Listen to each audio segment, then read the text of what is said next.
வணக்கம் உறவுகளே, இன்றைக்கு என்னுடைய யூடியூப் காணொளியில் நீங்கள் காண இருக்கும் வீடியோ ஸ்ரீலங்கன் ஸ்பெஷல் பாரம்பரியமான ஆடிக்கூழ்.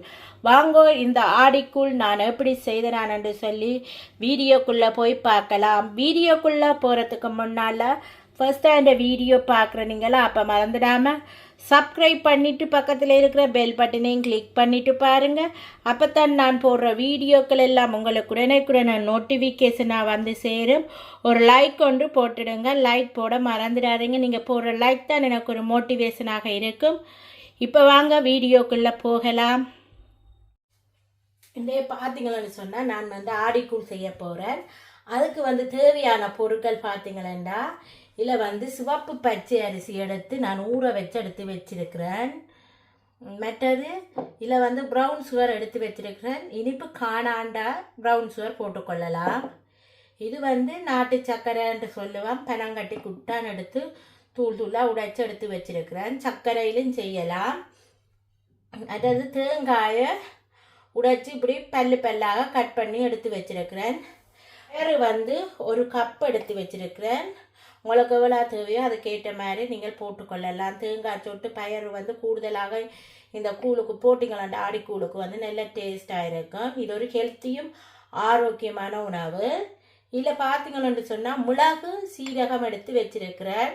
இப்போ இதில் பார்த்தீங்கன்னா தேங்காய் பால், முதலாவது தேங்காய் பால் எடுத்து வச்சிருக்கிறேன். மீதி தேங்காய் பால் இருக்குது. நான் செய்யும்போது காட்டுறேன் என்ன செய்கிறதுக்காக எடுத்து வச்சிருக்கிறேன்னு சொல்லி தேங்காய் பால். இப்போ இவ்வளவு தான் தேவையான பொருட்கள். மீதி பொருட்கள் நான் ஆடிக்கூழ் செய்யும்போது உங்களுக்கு காட்டுறேன். இப்போ வாங்க இந்த ஆடிக்கூழ் என்னென்னு செய்கிறேன்னு சொல்லி பார்க்கலாம். முதல்ல நாங்கள் அரிசியை ஊற வச்சு நாங்கள் எல்லாம் அதை வடித்து கொஞ்ச நேரம் தண்ணி இல்லாமல் வடித்து எடுத்து வைக்க வேணும். எடுத்து வச்சுட்டு மீதி வேலையெல்லாம் பார்க்கலாம். பார்த்தீங்கன்னா நான் அடுப்பில் ஒரு சட்டி வச்சுட்டேன். இப்போ எடுத்து வச்சிருக்கிற இந்த பயறு முதல்ல நான் வறுத்தெடுக்கிறேன். நீங்கள் மாதப்பிறப்பிலாண்டு கூழ் காய்ச்சறதா இருந்தால் முதல் நாற்று நீங்கள் பயறு மிளகு சீரகம் எல்லாத்தையும் வறுத்தெடுத்து வச்சுக்கொள்ளுங்க. மாதப்பிறப்பிலாண்டு ஆடிப்பிறப்பிலாண்டு இப்படி சட்டி வச்சு பயறு மிளகு சீரகம் வறுக்கக்கூடாது. எந்த ஒரு பொருளும் வறுக்கக்கூடாது மாதப்பிறப்பில்.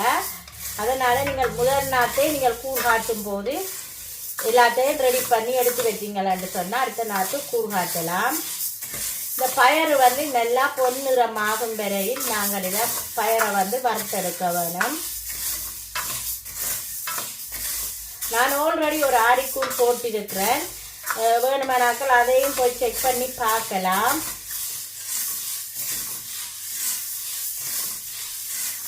என்னுடைய வீடியோவை ஃபர்ஸ்ட் டைம் பார்க்குறீங்களா இருந்தால் மறந்துடாமல் சப்ஸ்கிரைப் பண்ணிவிட்டு பக்கத்தில் இருக்கிற பெல் பட்டனையும் கிளிக் பண்ணிவிட்டு பாருங்கள்.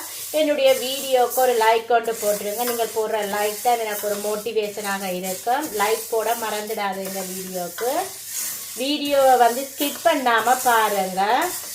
இது தமிழற்ற பாரம்பரியமான ஒரு ஆடிக்கூழ் தான். ஸ்ரீலங்காவில் இப்படித்தான் ஆடிக்கூழ் செய்கிறது. பயறு வறுபட்டதுக்கு அப்புறம் பார்க்கலாம். இப்போ பார்த்தீங்களா பயறு நல்லா வறுபட்டுட்டுது. இப்போ நாங்கள் இதை இறக்கி கொள்ளுவேன். பாருங்க இப்படி வறுபட்டுருக்காண்டு இப்படி வறுபட வேணும். இப்போ இதை இறக்கி கொள்ளுவேன். இந்த பயறு இப்படி கோதோட தான் ஆடிக்கூழுக்கு போட வேணும். இப்படியே கழுவி போட்டு நீங்கள் ஆடிக்கூழுக்கு போட வேணும். கோதி நீக்கக்கூடாது பயறு. இப்போ நாங்கள் எடுத்து வச்சிருக்கிற இந்த மிளகு சீரகத்தையும் போட்டு வறுத்தெடுத்து கொள்ளுவோம். மிளகு சீரகம் வறுக்கும்போது அடுப்பை நல்லா கம்மி தீயில வச்சுட்டு அடுப்பை சில நிப்பாட்டிட்டு வறுத்தாலும் பரவாயில்லை. என்னென்னா அந்த பயறு வறுத்த சூட்டிலேயே மிளகு சீரகம் வறுபட்டுடும். நல்லா மிளகு சீரகம் நல்லா வறுபட்டு நல்ல ஒரு வாசம் பெற வேணும். அது வரையும் வறுக்க வேணும். இந்த கூழுக்கு முக்கியமே இந்த மிளகு சீரகம் தான். அதுதான் ஒரு டேஸ்ட்டையும் சுவையும் எடுத்து கொடுக்கும். கருகாமல் வறுத்தெடுத்து கொள்ளுங்க.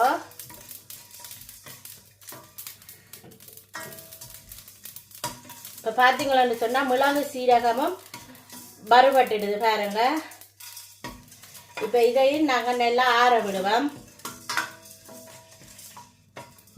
இப்போ பார்த்தீங்கன்னா மிளகு சீரகமும் வறுத்துட்டேன். இது வந்து நல்லா ஆற வேணும், இது இருக்கட்டும்.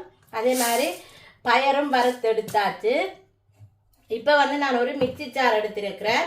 அதில் வந்து நான் அரிசி வந்து கழுவி நீத்து பொட்டியில் வடிய வச்சேன்னா இந்த அரிசியை வந்து நான் மிக்சி ஜாரில் போட்டுக்கொள்ளுறேன்.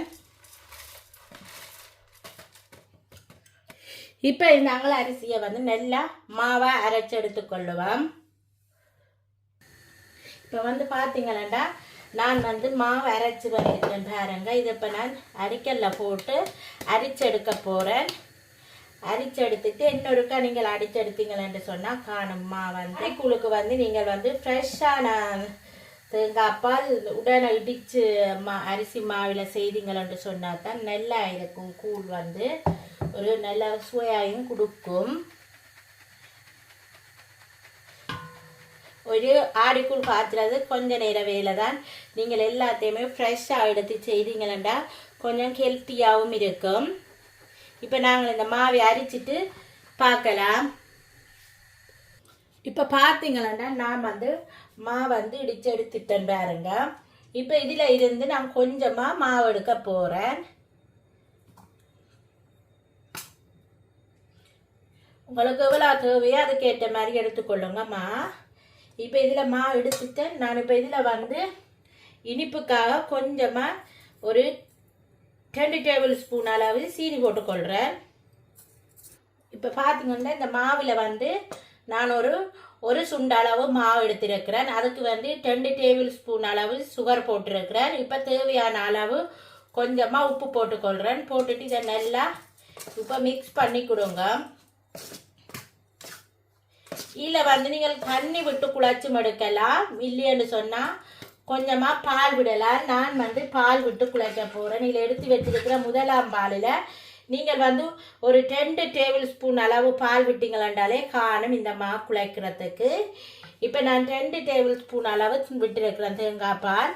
விட்டுட்டு இப்போ நல்லா பின்னாடி குழைக்க போகிறேன். மீதிமா இருக்கட்டுக்கு அது வந்து கரைச்சி விடுறதுக்கு தேவை மீதிமா. இப்போ பார்த்தீங்களன்னு சொன்னால் நான் 2 டேபிள் ஸ்பூன் அளவு தேங்காய் பால் விட்டு குழச்சிருக்கிறேன். இதை வந்து சின்னனா இப்போ உருண்டையெல்லாம் பிடிக்க வேணும். இன்னும் எப்பன் பால் விடுறேன். ஒரு 1/4 டேபிள் ஸ்பூன் அளவு விட்டுக்கொள்கிறேன்.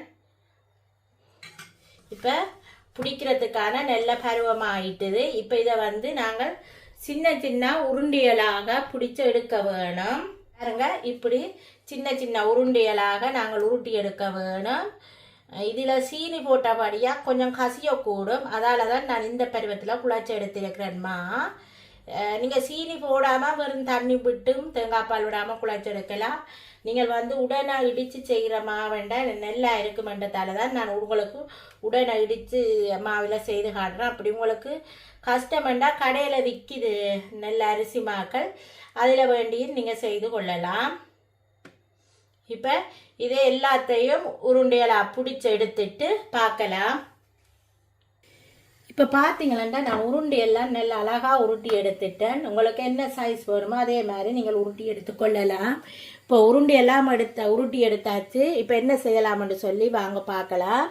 அதுக்கு முன்னால் நாங்கள் இப்போ வந்து இதுக்கு மா கரைச்சி எடுக்க வேணும். அதையும் கரைச்சி எடுத்துட்டு பார்க்கலாம். இதில் வந்து இப்போ நான் தேவையான அளவு மாவு எடுத்துக்கொள்ளுறேன். உங்களுக்கு எவ்வளோ கூழ் தேவையோ நீங்கள் அதுக்கேற்ற மாதிரி மாவு எடுத்துக்கொள்ள வேணும். கூழ் எவ்வளோ தேவையோ அதுக்கேற்ற மாதிரி எடுத்துக்கொள்ளுங்கம்மா. நான் வந்து அரைச்சுண்டுமா இதுக்கு எடுத்திருக்கிறேன். இப்போ வந்து இந்த மாவை வந்து நல்லா லிக்யூட்டாக கரைச்செடுக்கணும். அதுக்கு வந்து நான் தேங்காய் பால் 2 தேங்காய் பால் எடுத்து வச்சுருந்தேன். நான் அதை வந்து இதில் விட்டு கரைச்சி எடுத்துக்கொள்ளுறேன்.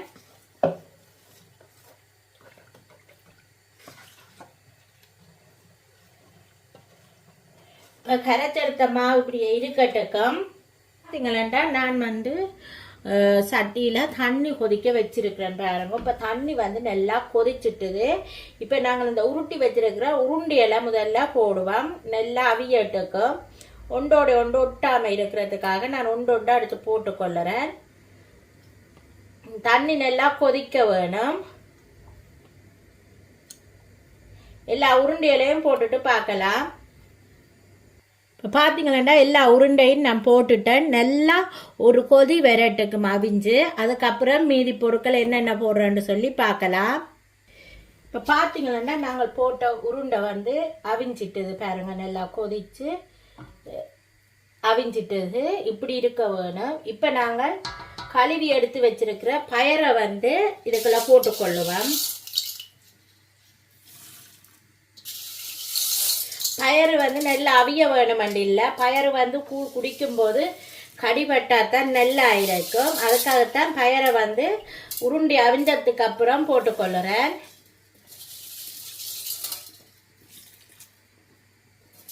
இப்போ பயறு போட்டுட்டு நாங்கள் சாடியாக ஒரு கொதி விரட்டுக்கும்.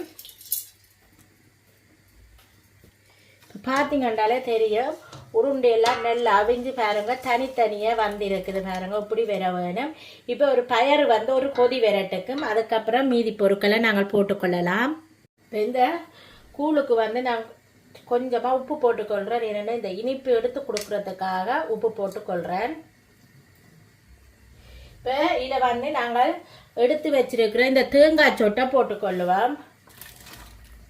போட்டு இதை நல்லா மிக்ஸ் பண்ணுங்க.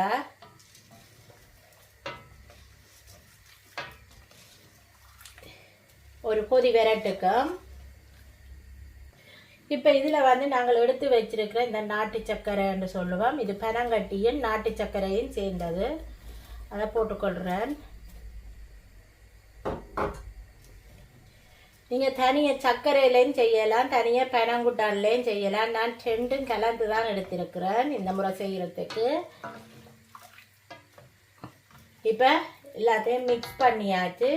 இதில் இப்போ நாங்கள் எடுத்து வச்சிருக்கிற இந்த மிளகு சீரகத்தையும் இதில் போட்டுக்கொள்ளுவோம்.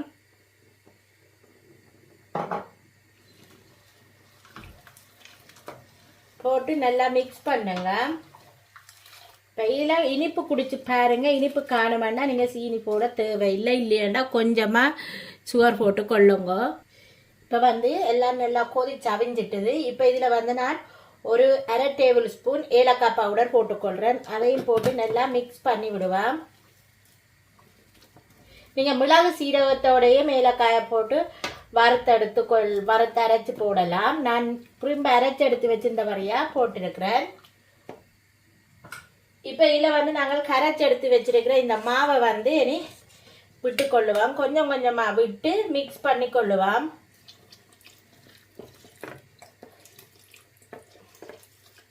ஏன்னா நீங்கள் டக்கண்டு விட்டீங்களான்னு சொன்னால் கட்டி வத்திடும். கொஞ்சம் கொஞ்சமாக விட வேணும்.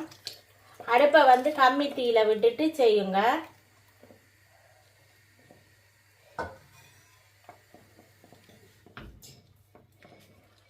இப்போ இதை கை விடாமல் நல்லா மிக்ஸ் பண்ணிக்கிடுங்க. இப்போ பாருங்க சூப்பராக ரெடி ஆகிட்டுது இந்த ஆடிக்கூழ்.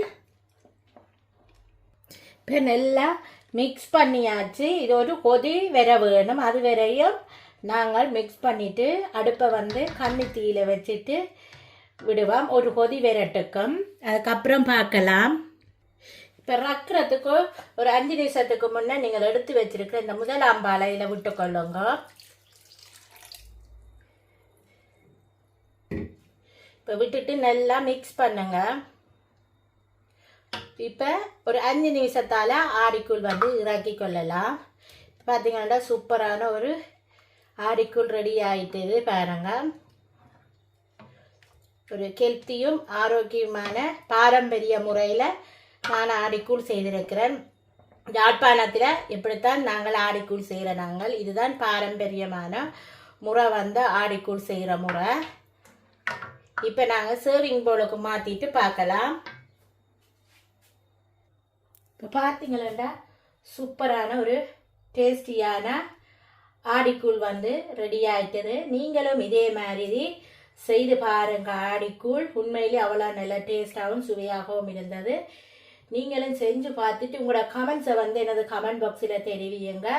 இந்த வீடியோ உங்களுக்கு பிடிச்சிருந்தா மறந்துடாமல் சப்ஸ்கிரைப் பண்ணிவிட்டு பக்கத்தில் இருக்கிற பெல் பட்டனையும் கிளிக் பண்ணிவிட்டு பாருங்கள்.